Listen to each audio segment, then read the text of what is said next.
Olá, bom dia, boa tarde, boa noite a vocês, meus amigos e minhas amigas, sejam todos muito bem-vindos e bem-vindas ao nosso espaço, o blog de João Maria Veritop, seu blog, seu nome, o blog Vídeo Imagem Som. Você que me acompanha de longa data, fico muito feliz e agradecido por isso. Pessoas que nos acompanham desde a época do Orkut, de Yahoo Grupos, Yahoo Respostas, obrigado a você que participa de alguma maneira das nossas plataformas, do nosso blog. Nós estamos exatamente agora no nosso blog, né, fazendo uma publicação, né, sobre o construtivismo e alfabetização e outros assuntos relacionados, né? Os grandes nomes aí da alfabetização apontados nesse artigo que nós estamos lendo aqui, nessa publicação. Essa publicação ela tem um nome de construtivismo e alfabetização, um casamento que não deu certo, né? E foi feita pelo João Batista de Oliveira, que é criador do Instituto Alfa e Beto, né? Tem um trabalho muito bacana aí, bem consolidado já, sobre essa questão da alfabetização. E no Brasil tem muitos tabus, né? Muitos nomes que são veiculados, que você às vezes tem que estudar, né? Para concurso público, você não tem jeito de ficar alheio a esses nomes, enfim. E eu estou lendo esse artigo. Tem 38 páginas, nós chegamos na página 12, né? Onde nós continuaríamos lendo aqui, ó. O artigo é dividido em 6 partes. Já lemos aqui, fizemos 2 vídeos anteriores, a primeira parte e a segunda parte. Agora é chegada a hora de falarmos sobre a terceira parte. Obrigado a você, deixa eu mandar um grande beijo para minha amada de todas as vidas. Um beijo para meu amado filho amando, para o Pai muito bom tom. Né? Você que é inscrito no canal, obrigado também. Você que está navegando pela internet e encontrou o nosso canal, muito obrigado, tá? Agradeço demais. Cada pessoinha que é inscrita no nosso canal, a gente fica muito feliz, né? De ver essa questão aí. Sobre a outra questão aqui, esse artigo é de 2012, né? 2002 e eu fazia a faculdade de pedagogia, fiz o vestibular em 2005, no final de 2005, e comecei a estudar em 2006 com as mudanças do curso de pedagogia. E eu fui ler esse artigo em 2008, 2007 e 2008, né? 6 anos praticamente depois do artigo publicado. Eu tinha uma queixa muito grande sobre certas questões sobre a alfabetização. E não achava justo, na minha concepção, né? Porque eu fui alfabetizado com a cartilha Caminho Suave, né? Lógico que se você compara a cartilha Caminho Suave, né, com o método fônico, a questão da cartilha Caminho Suave, ela tem uma questão ali que pega na consciência fonológica, que tem que vir anteriormente, né? Depois vem a questão da sílaba. De resto, ela é perfeita, né? Bem como a da professora Sodré, né? Que Deus a tenha as duas, né? Os dois métodos de alfabetização genuinamente brasileiros, a cartilha Sodré e a cartilha Caminho Suave. Sodré, Benedita Sodré, Stahl, né? E essa Stahl Sodré, né? Ela que criou esse método, nasceu em Piracicaba, e nas escolas que ela lecionava, ela bolou esse método para ajudar, né? O Brasil estava começando, né? E de lá para cá a gente vê que tem muitas nuvens na discussão sobre o tema, tem muitos tabus, tem muitas coisas que são tidas como taxativas e como se fosse um padrão a ser seguido, mas a gente vê na fala aqui que nós estamos lendo que não é bem isso, né? E a gente vê que esses trabalhos aí que vão na contramão de certas questões que são veiculadas em grande massa, você vê que ela não encontra um eco na sociedade, dentro da academia. Quando eu falo sociedade, essa sociedade acadêmica aí. E a gente vê na psicologia a mesma coisa. Então, você tem aí todo um aparato estatal, né, acadêmico, né, que tenta aí legitimar certas questões e outras não, entende? Então a academia tem que ser plural. Essa nossa queixa que sempre foi essa, né? Tem que ter pluralidade, porque se não tiver isso aí, como que você vai construir o próprio conhecimento, né? Chegamos na terceira parte. Obrigado a você aqui. Estamos falando aqui ao vivo em definitivo da cidade de Indaiatuba, que pertence à região metropolitana de Campinas. Hoje é dia 25 de junho de 2024. No meu relógio são exatamente 8 horas e 52 minutos da manhã, tá bom? Vamos ver aqui, ó. Duas hipóteses, parte 3. Duas hipóteses centrais do construtivismo. Vamos diminuir um pouco aqui, ó. Pronto, aqui, ó. Vamos ver se fica melhor aqui, ó. Aqui, vamos ver se melhorou para você aí, meu amigo, minha amiga. Né? Vamos ver aqui, ó. Acho que dá para ver melhor aqui. Bom. 1. A aprendizagem da leitura escrita como um fenômeno natural. Em 1965, Chomsky desenvolveu a ideia de que falar é algo natural. Essas ideias foram confirmadas através de avanços realizados pela neurobiologia e pelas ciências cognitivas. Elevaram Pinker, 1984, a falar do instinto da linguagem. Algumas das implicações dessas descobertas serviram de base para colocar em questão e mesmo refutar muitos dos argumentos de Piaget a respeito da aquisição da linguagem e foram registradas no célebre debate de Chomsky e Piaget, ocorrido em 1975, pouco antes do falecimento do mestre de Genebra. Estudos realizados, sobretudo nas 3 últimas décadas, demonstram que a capacidade para falar é inata e depende de programas que vão sendo desenvolvidos e apurados no contato com a sociedade. Essas descobertas confirmam as teses do interacionismo entre natureza e ambiente e realimentam o interminável debate entre esses dois polos nos quais ocorre o desenvolvimento e aprendizagem. Esses estudos mais recentes mostram que não apenas as crianças, mas também os adultos que com elas interagem são programados quanto às formas de responder e facilitar o desenvolvimento e ajuste dos programas linguísticos das crianças às características peculiares de uma língua determinada. Isso permite que a programação neurológica genética, que assegura a capacidade inata de aprender qualquer língua, seja refinada pela mediação das pessoas, adultos e mesmo crianças mais velhas, que interagem com a criança. Essa mediação também é programada e refletida na forma como os adultos estimulam, interagem e respondem aos esforços de desenvolvimento linguístico das crianças. A interação entre esses dois conjuntos de programas permite às crianças adquirir a sintaxe, fonética, gramática e vocabulário próprios de cada língua, mesmo em ambientes em que os adultos possuem um nível bastante precário de sofisticação linguística. Essas descobertas, por sua vez, colocam por terra algumas das principais teorias sobre desenvolvimento da linguagem apresentadas na década de 20 por Léo Vygotsky. Interessante essa questão. Ao mesmo tempo que ele vai elencando que essa interação é superior àquela questão construtivista na visão de Piaget, né, ele vai mostrando aqui que mesmo o socio-interacionismo ainda tem... Eu confesso a vocês que quando eu li as duas teorias ali, né, Piaget e Vygotsky, eu me aproximei mais de Vygotsky, falar a verdade. Mas ainda assim eu carregava comigo alguma questão que eu não sabia definir como. Por isso que a gente tem que subir no ombros de gigantes, né? Como que você vai melhorar intelectualmente, né, profissionalmente, né, se você não tem acesso às obras? Por isso, meu amigo, minha amiga, você que me ouve, é urgente você aprender um outro idioma.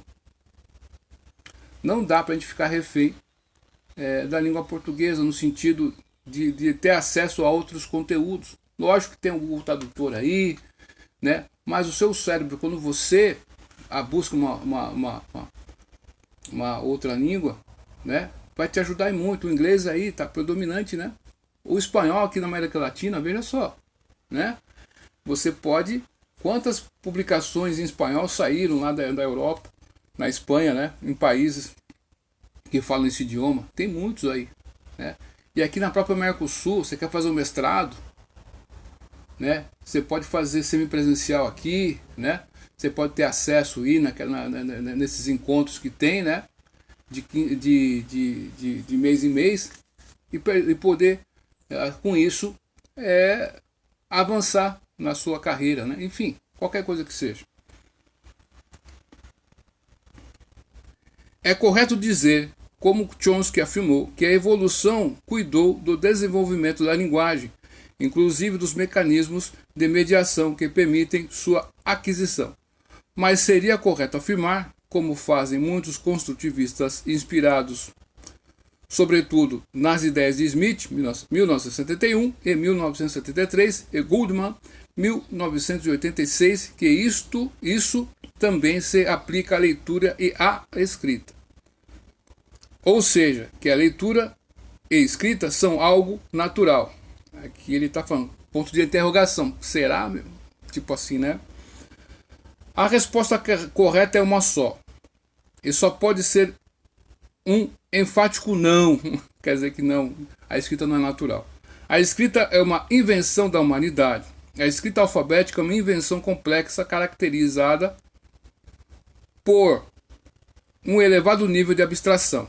Ela não tem nada de natural. Além disso, a forma da escrita varia em diferentes países, o que coloca em questão a ideia de que a escrita seria algo natural. Se não é natural, como poderia se afirmar que sua aprendizagem também ocorra de forma natural, como é o caso da fala? Como que pode isso? Está perguntando. A observação empírica mostra que os sistemas de escrita variam da mesma forma que variam as línguas, mas não há evidência de que as pessoas sabem ou aprendem implicitamente os princípios da escrita de suas línguas. Línguas como português, inglês, húngaro ou coreano utilizam o sistema alfabético que associa unidades gráficas ou morfemas com fonemas. Já o sistema da língua japonesa, kana, e das sílabas, em que unidades gráficas correspondem às sílabas. A língua árabe, o hebraico e o farsi, que é falado em países como o Irã, possuem um sistema alfabético modificado. O chinês é considerado um sistema logográfico em que os morfemas correspondem a significados, embora existam muitos morfemas de base silábica neste idioma. De Francis, 1989. Apesar dessa evidência de natureza puramente observacional e empírica, autores como Smith não compartilham essa convicção. Sua abordagem repousa em uma crença na semelhança entre a linguagem falada e escrita. A partir dessa crença, desprovida de qualquer validação empírica, ele afirma que o princípio alfabético é irrelevante para o leitor fluente e que ensinar as pessoas a decodificar é desnecessário. E vai mais além. Afirma que leitores fluentes fazem uso abundante do contexto e de seu conhecimento prévio, de forma a decifrar as palavras e compreender suas mensagens. Segundo ele, leitores gastam pouquíssimo tempo com os detalhes gráficos da página impressa. Eles não processam as letras que constituem cada palavra e talvez nem processem cada palavra. Posteriormente, veremos como todos esses pressupostos, que são esteios fundamentais de métodos de alfabetização construtivistas, além de baseados numa premissa incorreta, foram invalidados pelos estudos empíricos. Goodman, por sua vez, acentua a facilidade e naturalidade com que a língua falada adquirida reproduzimos. Goodman, por sua vez, acentua a facilidade e naturalidade com que a língua falada é adquirida. Tem uma parte aqui, aqui ó, é adquirida. Reproduzimos abaixo um parágrafo de sua obra mais popular, publicada em 1986, What's Holy in Holy Language? Por que razão as pessoas criam e aprendem línguas escritas? Por que elas precisam disso? Como elas aprendem essa linguagem escrita? Da mesma forma que elas aprendem a linguagem oral, usando-a em eventos literalmente autênticos que respondam às suas necessidades. É comum observar que as crianças apresentam problemas com a língua. Tem uma observação aqui, ó, 4 aqui, um asterisco aqui, ó. Ideias como a de base silábica ou pré-silábica, ou que a criança constrói uma hipótese silábica, provém desse equívoco. Foi uma das minhas dificuldades também na época, né? Tem a Emília Ferreiro, né?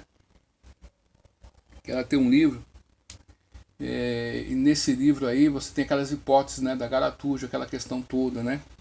Eu tinha dificuldade de entender aquilo porque a criança, ela não, como que ela vai saber que aquela garatuja é alguma coisa, né? Então, eles pensam que é natural, né? A pessoa faz um rabisco lá, né?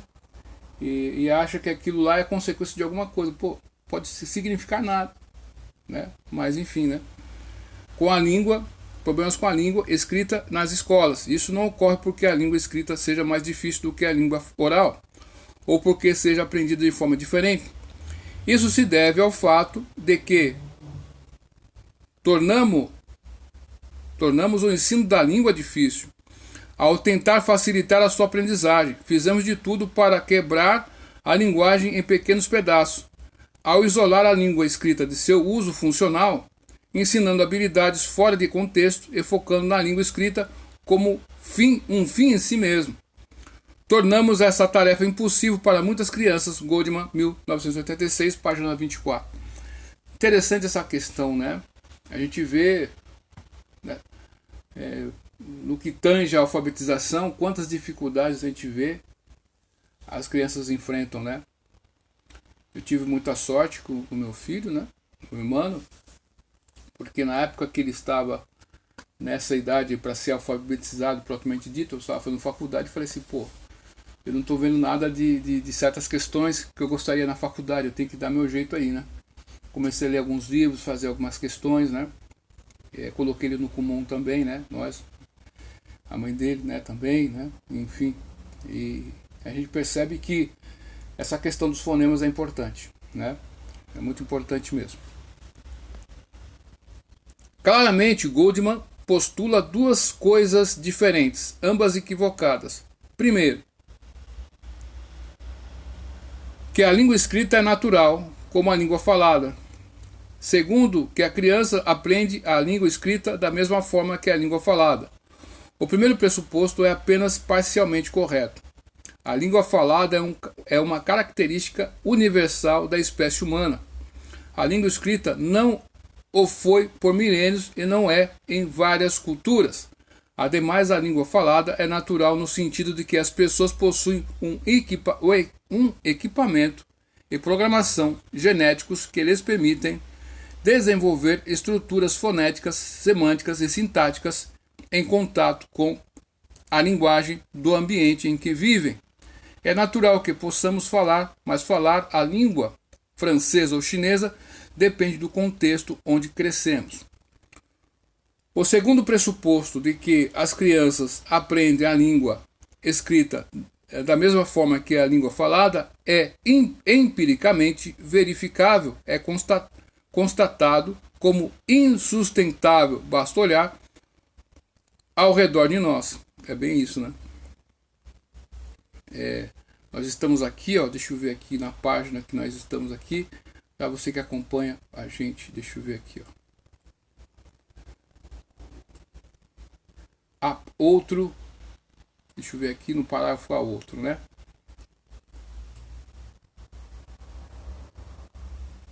Deixa eu ver, outro, deixa eu ver se é aqui de cima, aqui, se é outro. Tá, nós estamos na página 14, tá bom? Há outro problema lógico no argumento de Goldman. do pressuposto que a língua é natural. Ele infere que aprender a ler deveria ser igualmente natural e simples, bastando para isso enfatizar o sentido e o propósito da leitura. Estendendo seu raciocínio, Goodman afirma que seu objetivo último da alfabetização é fazer sentido do que se lê. É inapropriado e contraprodutivo focalizar a atenção dos leitores nas letras e sons individuais. Dessa confusão entre o processo e o objetivo da leitura, surge a ideia de que a leitura tem que ser o whole integral. Daí também surge a abominação dos construtivistas por quaisquer métodos voltados para o desenvolvimento de habilidades específicas e compartimentadas que entregam o processo de alfabetização.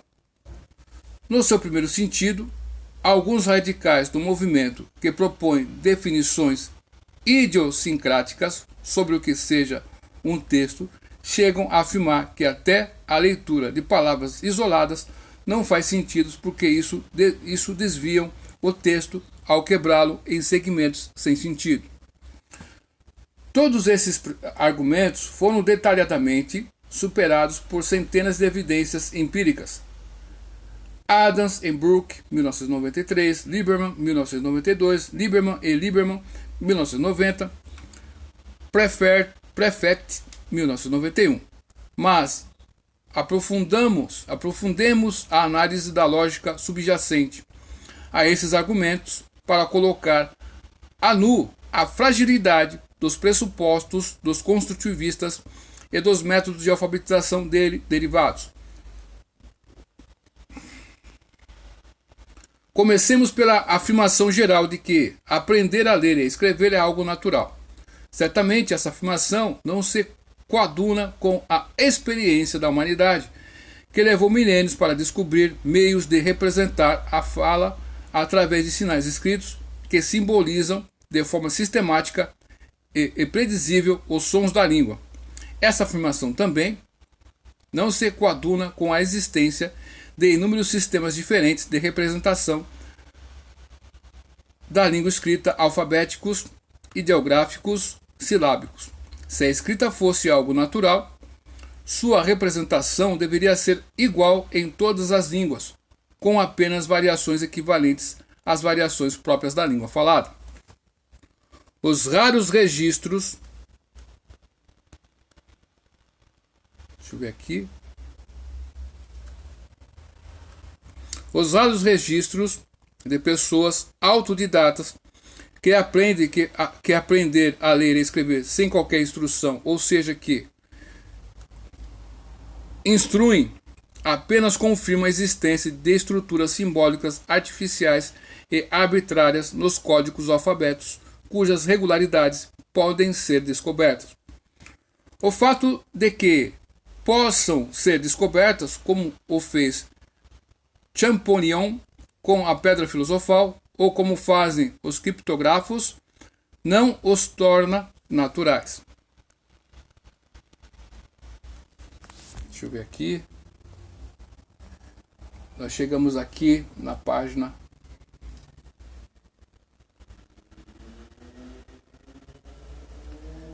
aqui, ó.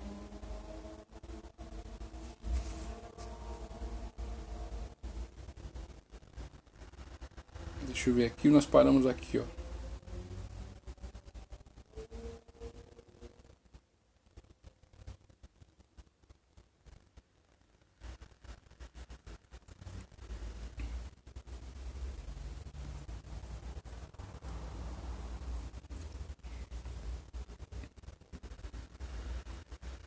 Aqui nós estamos aqui, ó. Ponto aqui, ó. Koch e Hillinger, 1980, demonstram que, ao contrário do que ensina Goldman, aprender a ler é, antes de mais nada, um ato antinatural. No primeiro estágio, segundo sua teoria, as pessoas associam palavras faladas com aspectos visuais salientes das mesmas. mas isso não é natural, é aprendido, e mesmo que o fosse, o mero reconhecimento visual não é generativo, não é suficiente para permitir a identificação de novas palavras. No segundo estágio do domínio da leitura, as crianças fazem muita análise dos aspectos visuais e dos sons das palavras, e para tanto necessitam da intervenção de terceiros. Esse modelo foi confirmado em diversos outros estudos. Cogg, Jewell, Griffith, 1992, Barney, 1992, Sher, 1995. Os erros de lógica não param por aí. O autor está enumerando aqui os erros, né? Nessa estrutura aqui. É interessante. Os erros de lógica não param por aí. Goodman parte de uma observação factual correta.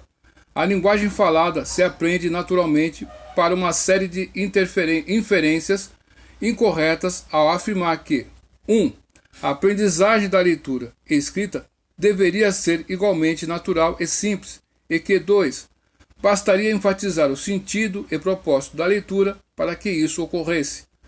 A fragilidade lógica do argumento dispensa análises mais aprofundadas.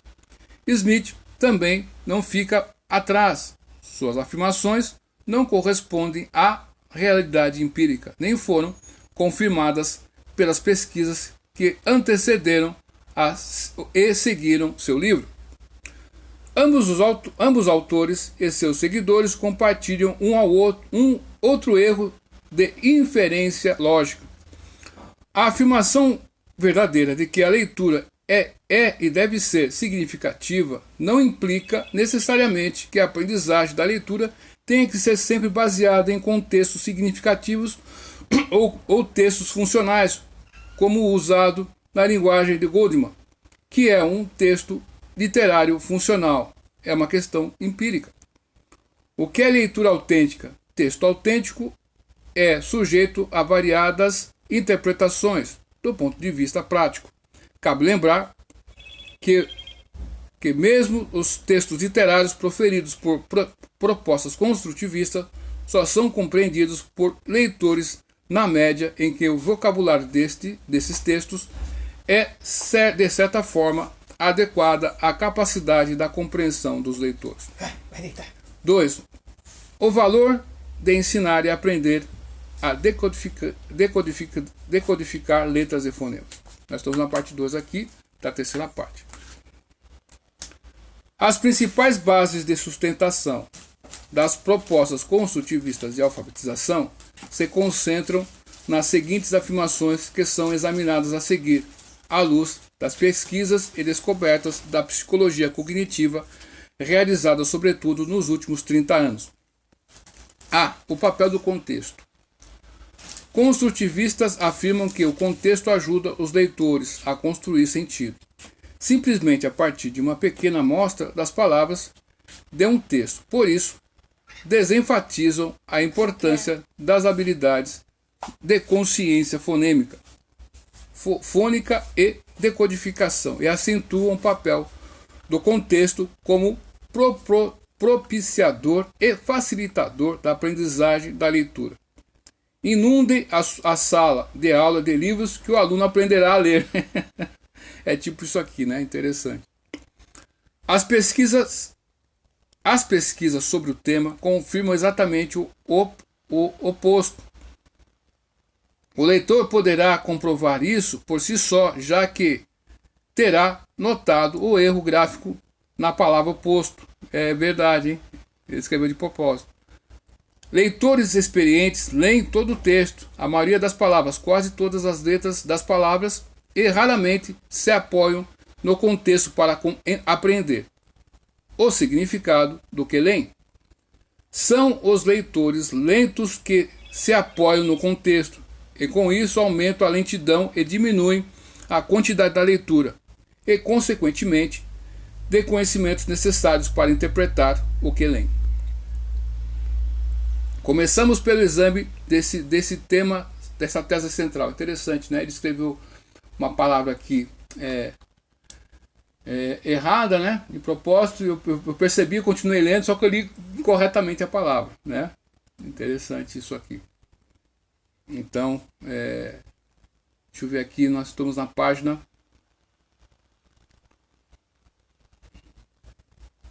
Nós estamos na página 15, tá bom? Depois da página 15, tem mais aí.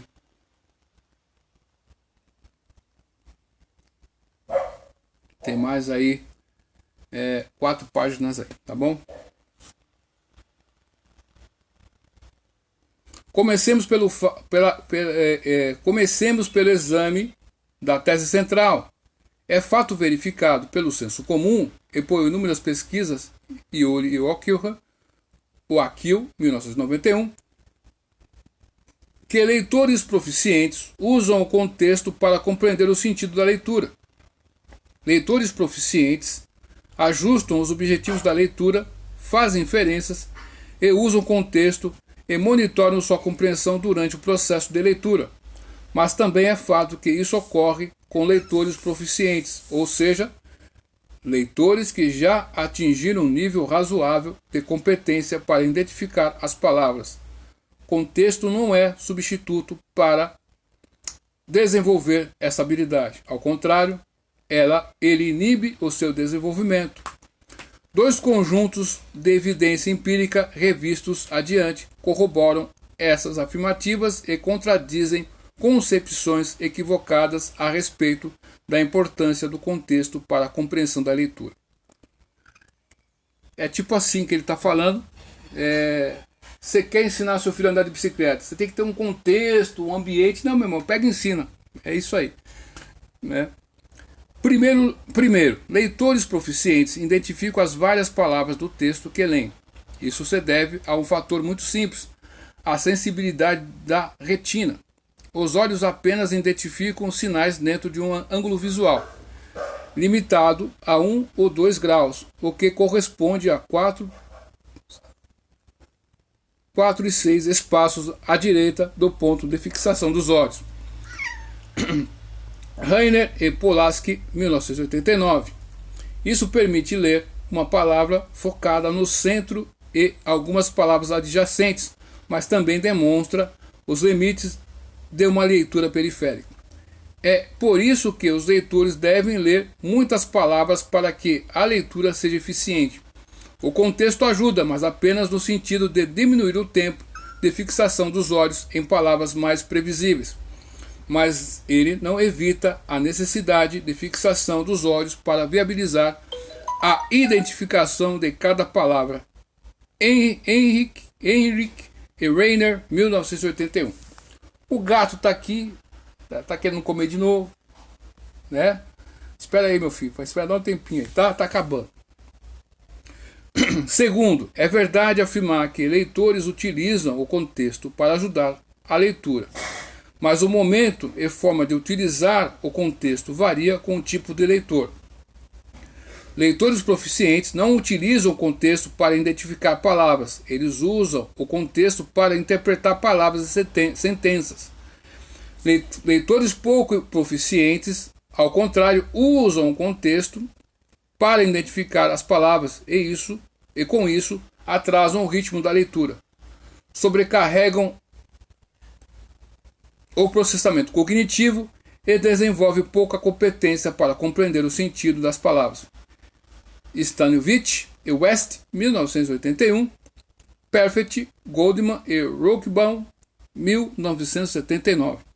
Stanovich, 1980 e 81, Perfect Wrote, 1981. Ponto. A característica distintiva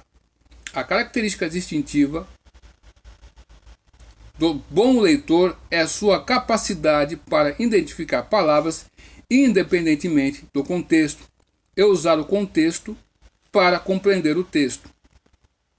Em síntese, o contexto é importante para a compreensão do sentido da leitura, mas não para identificar palavras, que é a parte do processo de aprendizagem da leitura. Usar o contexto é um componente complexo da linguagem e dos processos cognitivos, não é uma habilidade que decorre simplesmente do hábito de ler. B. O papel da mediação fonológica. Chegamos aqui, deixa eu ver, vamos ver aqui. que página nós estamos aqui, está acabando, né? São 38 páginas, estou na terceira página.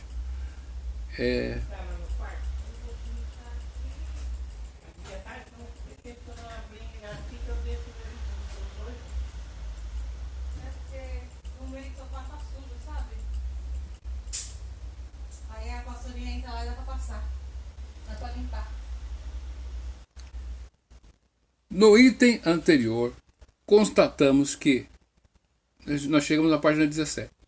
No item anterior, constatamos que os leitores proficientes leem, ou seja, localizam e captam visualmente as palavras e as letras que as formam. O próximo passo consiste em saber como esses leitores identificam as palavras que caem no seu horizonte visual. As abordagens construtivistas pressupõem, sem apresentar evidência empírica, que esse processo consiste numa passagem direta da palavra impressa para a formação ou construção do sentido. A evidência empírica é abundante a esse respeito e aponta na direção contrária. Há uma mediação fonológica, inclusive em leitores proficientes.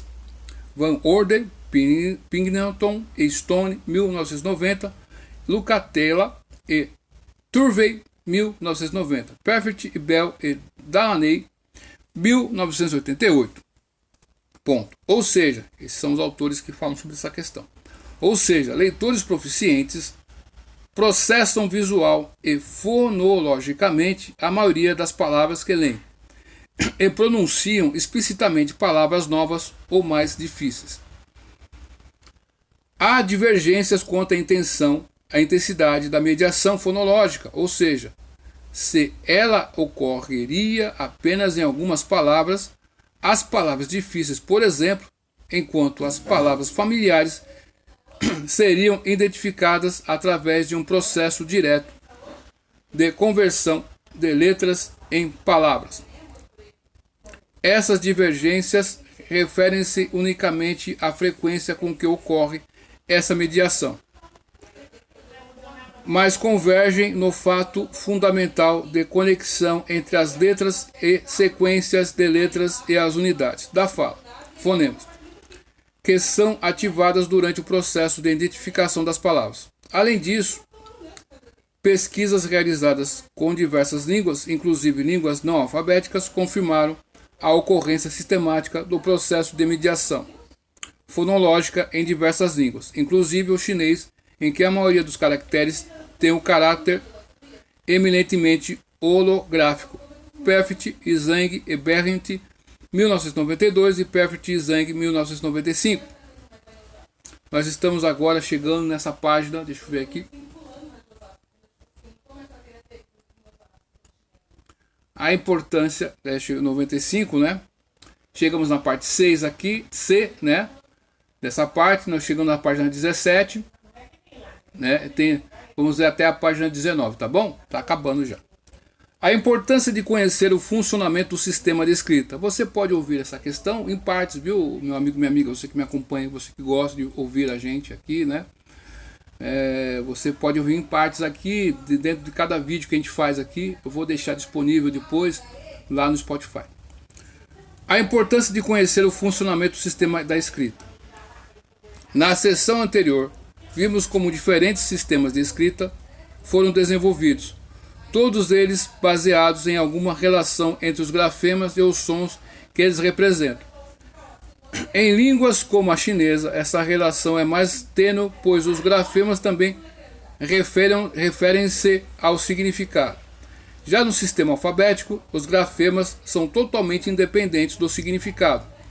É exatamente por serem independentes do significado que os leitores de países que utilizam o sistema alfabético ortográfico precisam aprender o princípio alfabético e não depender do significado para compreender as palavras.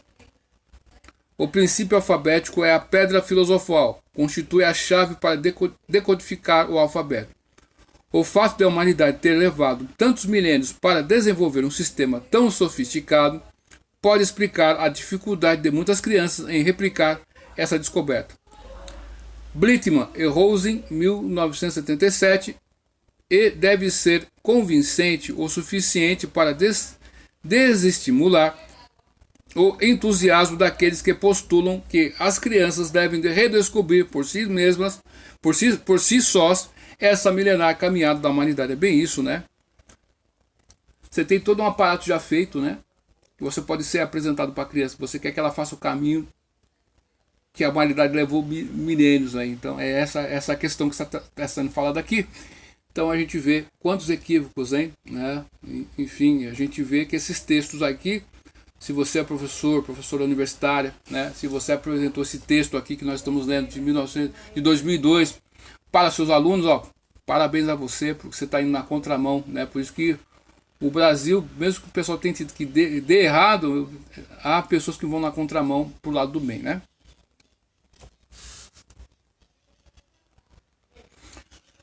Há diversas razões pelas quais a aprendizagem do princípio alfabético não é trivial, mas que não cabe discutir neste momento.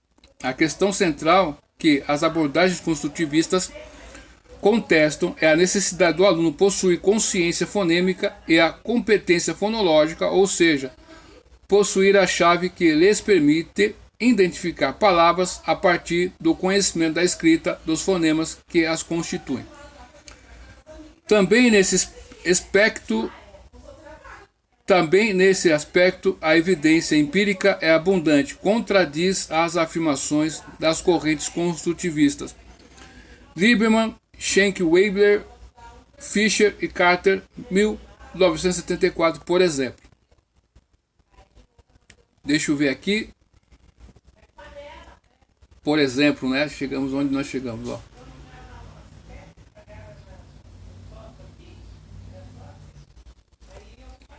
Deixa eu ver aqui.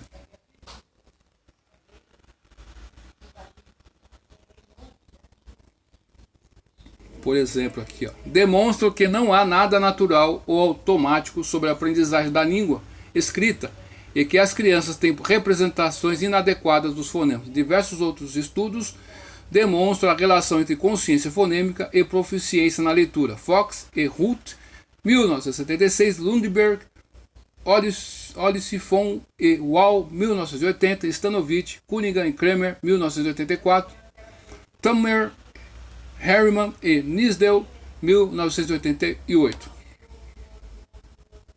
Chegamos aqui, né? Estamos chegando na página 18, tá acabando, tá, gente? É isso aqui, ó. Essas evidências, baseadas em estudos de correlação, colocam uma questão na pauta.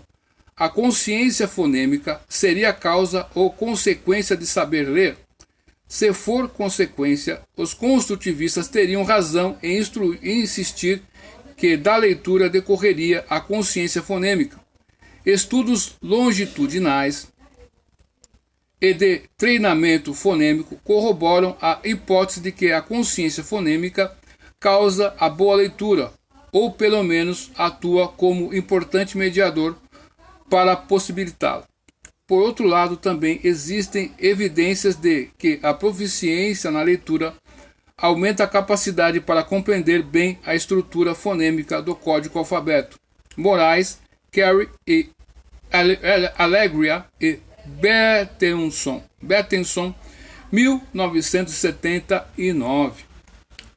Moraes e Bertelson, Carey e Alegria, 1986. Ou seja, a causação não é linear.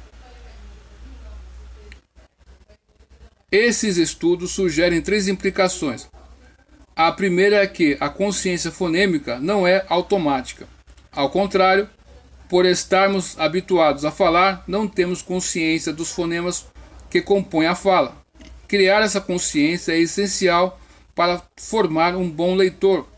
Segundo, o desenvolvimento da consciência fonêmica é limitado quando ocorre fora do contexto de alfabetização. Quanto mais proficiente na leitura, maior a consciência fonêmica.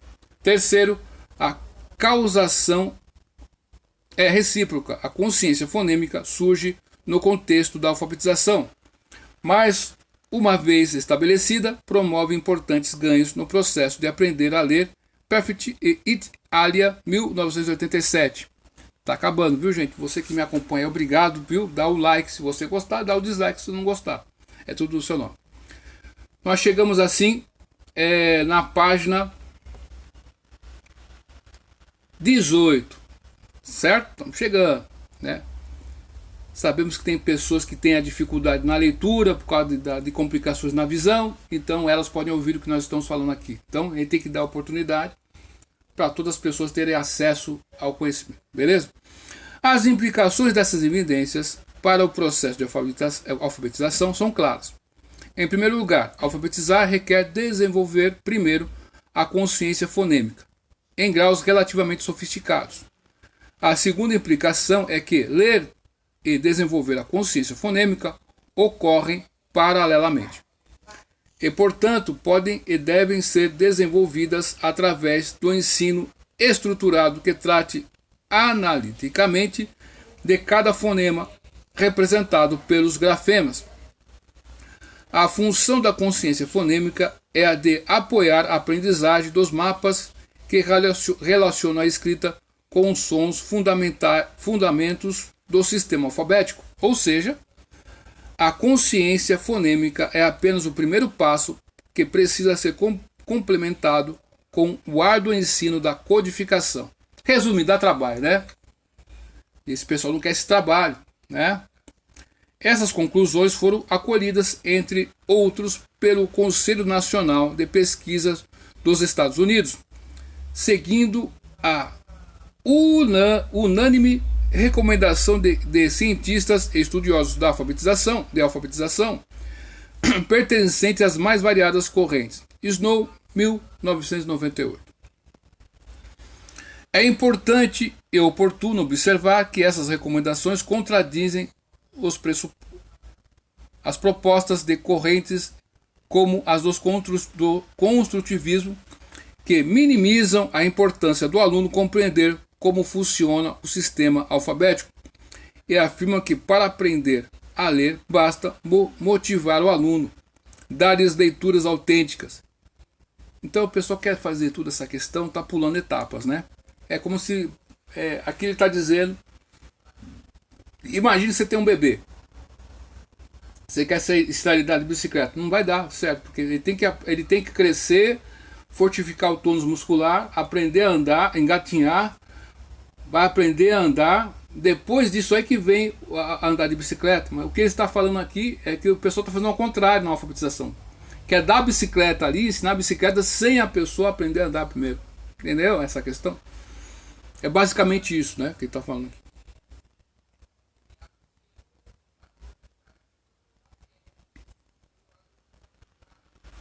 Leituras autênticas e fixar-se na compreensão em construir o sentido do texto.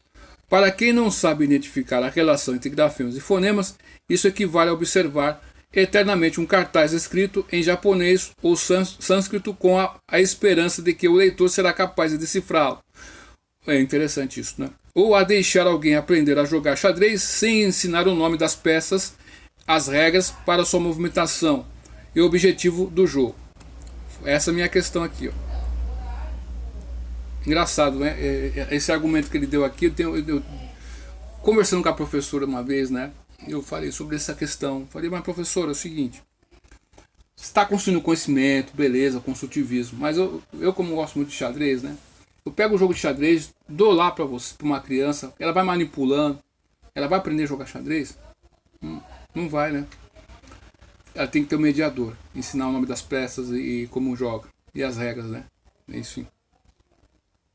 Sem ensinar o nome das peças e regras para sua movimentação e o objetivo do jogo. O fato de que o objetivo último da leitura seja a compreensão não elimina a necessidade de que o aprendiz passe por um estágio preliminar de decifrar os códigos que permitirão identificar as palavras que são portadoras de sentido. A evidência empírica é convergente. A melhor maneira de formar um bom leitor é ensiná-lo a ler bem. Estamos chegando aqui.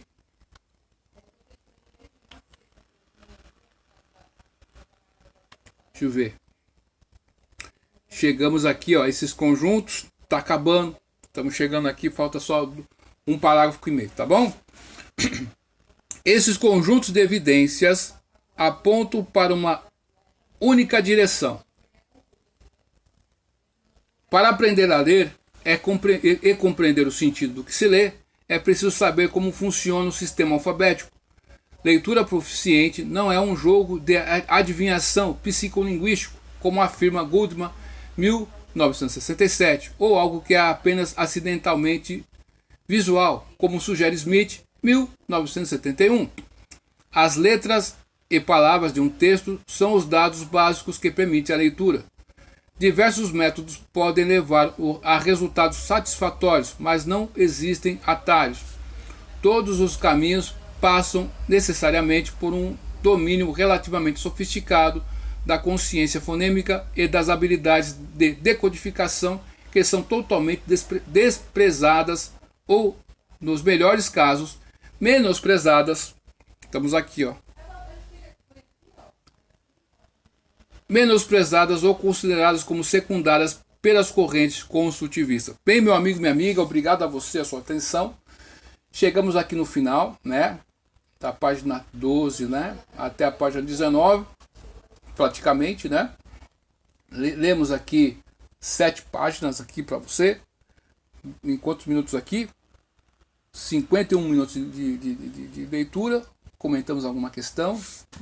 O texto é bastante rico em argumentações, né? Enfim. A gente vê que no Brasil, essa questão da alfabetização, a você, meu amigo, minha amiga do outro lado que me ouve, né? A dificuldade que muitos professores, né? Você pai, você mãe que me ouve, o responsável, né? Está tendo com a alfabetização das crianças. E tudo isso se deve a essa questão, né? A criança tem uma janela de aprendizagem, né? Para encerrarmos aqui, né? Ela tem uma predisposição para certas questões, né? E, enfim, eu tenho meu irmão, o Nilson, né? Ele tem uma letra horrível. Tinha uma letra horrível. Aí tem o Instituto Universal Brasileiro, ele comprou por correspondência um curso de caligrafia. E começou a treinar a escrita ali, nesse curso de caligrafia, né, para melhorar a letra dele. E melhorou. Tá certo? Então, o pessoal ensina as crianças a fazerem com letras de forma, mas o que acontece? A letra de forma, elas são separadas uma das outras, né? Então, quando a criança vê um texto que você tem que ler rapidamente, ela vai ter dificuldade. E na letra que você escreve tudo juntinho, né, bacaninha ali, essa letra que é tudo junta, ela vai facilitar a aprendizagem da criança. Então, o que a escola está falando? Está falando tudo ao contrário. E o professor, infelizmente, ficou refém do livro didático, que apresenta a questão desse jeito aí. Então, ele está ali preso àquela questão, ele não consegue sair disso. Agora, tem professores experientes, como aqueles professores que foram formados lá no Cefans, aqui no estado de São Paulo, na sua localidade aí, em outros, né? Eles têm as suas estratégias alheios a essa questão do livro didático. Então, o livro didático é apenas um complemento, mas o que acontece na maioria dos casos, o professor se torna um escravo do livro didático. Ele se torna um refém. Então, o livro didático é um complemento, e você, para conseguir dar uma complementação maior para os seus alunos, o que você tem que fazer? Você tem que dar seu voo e buscar outros conhecimentos. Entende? Então, você tem um caderno de caligrafia. Por que não ensinar a caligrafia para as crianças ali, né, no caderno? Por que não? Né? Então, é mais fácil a criança aprender uma palavra inteira, ou aprender os fonemas, as sílabas, e depois consegue ter essa consciência no sentido amplo da questão. É um progresso, você acredita ou não? Mas o que o pessoal está fazendo aqui, que foi explicado, eles querem pegar a criança que não aprendeu a andar ainda, eles querem ensinar a criança a andar de bicicleta. Vai ter dificuldade. De repente uma criança aí, gênia, né, vai conseguir fazer isso. Mas enfim, quantas conseguirão fazer isso aí? Tá entendendo a questão? Então é isso. Só que ela consegue e vai ter algumas deformações no seu desenvolvimento. O que acontece com essas pessoas? né? Então, uma vez me perguntaram sobre a cartilha Caminho Suave, né? A cartilha Caminho Suave é muito boa em relação a esses métodos que tem hoje, né? Que nós estamos vendo aqui do consultivismo. Mas a dificuldade da cartilha Caminho Suave é que você tem a sílaba, beleza, bacana, interessante, né? Mas você tem que ensinar a consciência fonêmica. Por exemplo, os sotaques, eles vêm disso, né? Uma criança que nasce, por exemplo, uma criança que nasce em São Paulo, né? Ela convive com pessoas que falam aquele porta, vamos dizer assim, né? A criança em convívio com as pessoas que falam a porta desse jeito, ela vai falar porta. Uma criança que nasce na Bahia, oxente, ela vai pegar essa consciência, entendeu? Ninguém ensinou para ela, ó, aprenda o sotaque aqui do Nordeste. Não, ela foi ouvindo aquilo, a consciência. Percebeu a questão? Então, não tem jeito, né? É isso aí, meu amigo, minha amiga, obrigado pela sua inscrição. Estamos chegando a 15 mil inscritos no canal com todo o Shadowban que tomamos do YouTube. Mas seguimos adiante. Duvide tudo. Depois duvida do estúdio hoje, porque amanhã pode ser tarde. Até mais. Tchau.